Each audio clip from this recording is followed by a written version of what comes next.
beneficent. Today our topic is about budding. Budding is the type of asexual reproduction.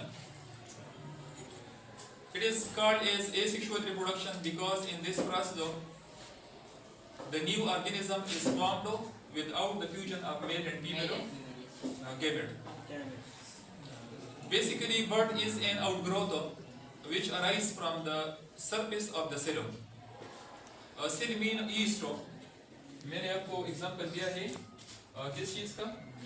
ईस्टो. Yeast is a type of fungus. Fungus mean Panjai.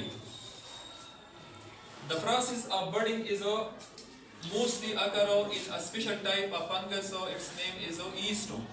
East के मानी है हमीरो. You know about hamir? Yes, sir. जिसको हम पश्तो में हमीरा कहते हैं. हमीर या Hamir. Remember, in this process from the yeast cell and outgrowth arise. Outgrowth के मानी है छोटा सा बड़.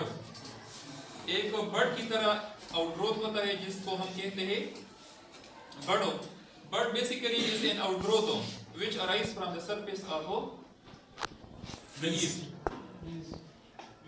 Remember, yeast contain a single nucleus because the yeast is unicellular. मैंने आपको लिखा है.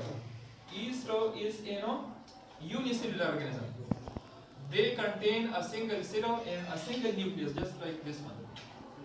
Single cell and single nucleus. We know the nucleus divide, they produce two nucleus. Simple point है. जब nucleus में division हो जाए तो इससे कितने nuclei बनेगा? दो nuclei.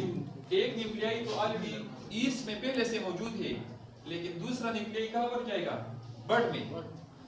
With the passage of time, the bud increase in size and they are detached from the fungi.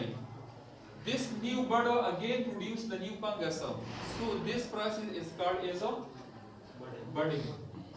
But remember, budding is basically related to fungi, and the best example is yeast. First,